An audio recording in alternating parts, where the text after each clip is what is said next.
Is the crypto market crashing or not?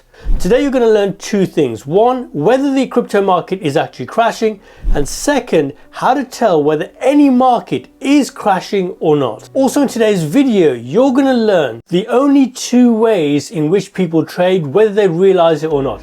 One's called technical trading, the other one's called fundamental based trading. And you can see on screen, this is the latest price coming from CoinMarketCap, and it is off the highs of $68,000.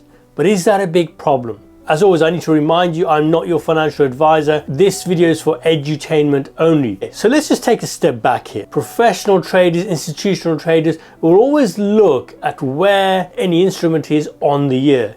So where is Bitcoin in terms of performance on the year?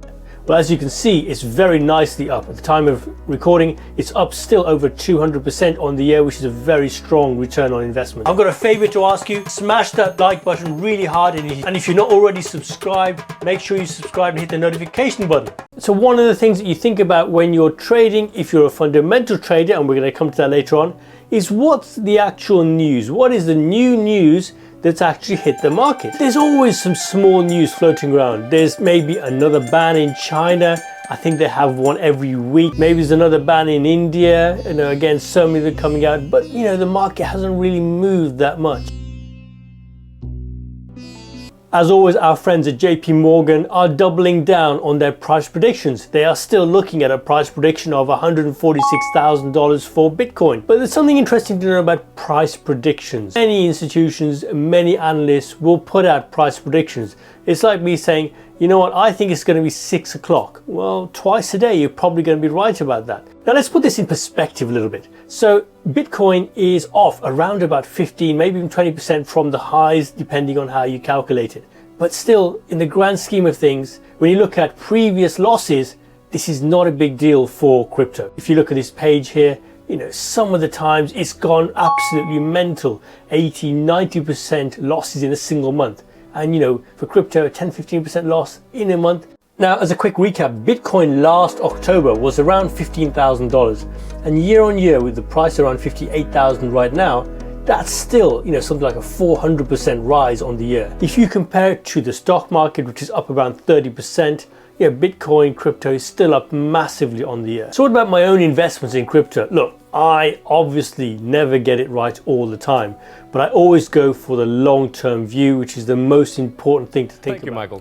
Well, now the Doge Father. Okay, Doge Father. So, hang on. So I did invest a little bit in Dogecoin just as a bit of a speculation, but I'm now out of that investment. I didn't lose any money, which is always good. But again, investing in the long term is always where you want to be. So what are the reasons for this latest sell-off? Crypto had a big run up. It was past 60,000, 65,000, and people just probably decided, you know what, I want to take some profits. And there's never anything wrong with that. A teacher of mine once said, no one ever went bust taking profits, and that's something you really need to think about. A second reason is some people do something that I strongly recommend against, is that they'll borrow money to invest in crypto.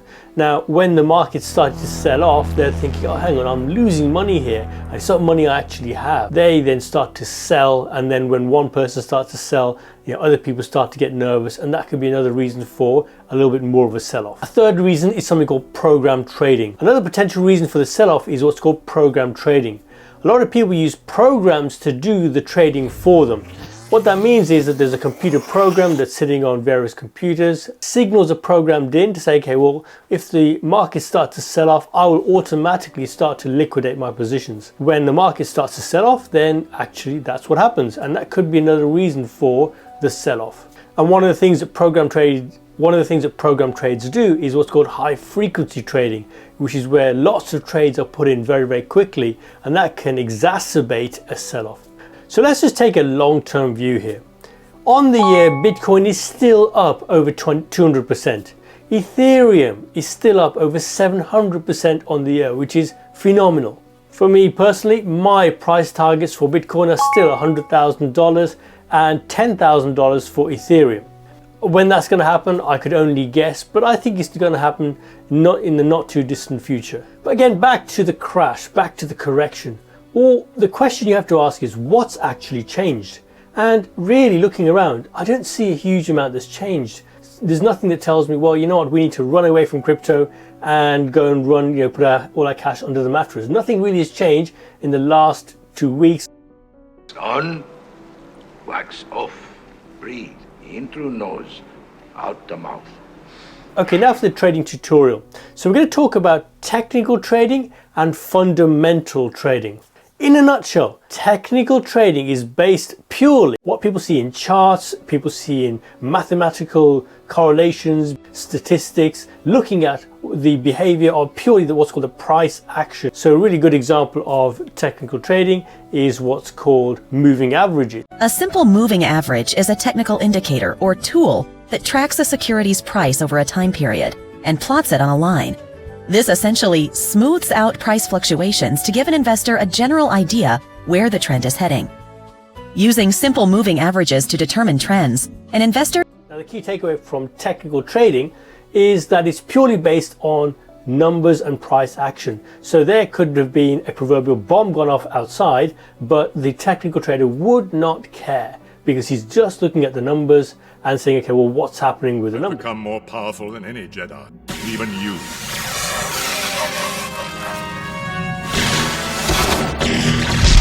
Fundamental trading is the opposite. Fundamental trader is saying, well, what's happening in the world? Well, I think I want to buy crypto because I think this coin is better than that coin. I want to see what the fundamentals of the news is before I look at the actual price. So the two are opposites, where the technical trader is going to look at just the numbers and the price action. The fundamental trader is going to understand all of the news coming out and seeing what works. So you can ask the question, which one is best? It's really difficult because, you can have examples of, what's been happening in the last couple of years, everybody getting ill, but the stock market still went to their all-time highs. So how can that be if the whole world is on its knees? So hopefully that gives you a bit of a summary as to what is technical and fundamental trading. In terms of the crash, personally, I don't see what is out there as new. People have taken a little bit of profit, maybe a 15-20% correction. Nothing much has changed for me. I'm still very bullish in terms of Ethereum and the crypto market as a whole. Again, it's always a speculative investment and don't take my advice. Make sure you check out the 3 following videos. Number 1, what is the truth about stop loss? It's a really important video for you to think about and learn from. Number 2, why most people lose money trading crypto. Again, take the long-term view but learn from this video. And number 3, how to set up your own online business with affiliate marketing. Okay, take care and I'll speak to you soon.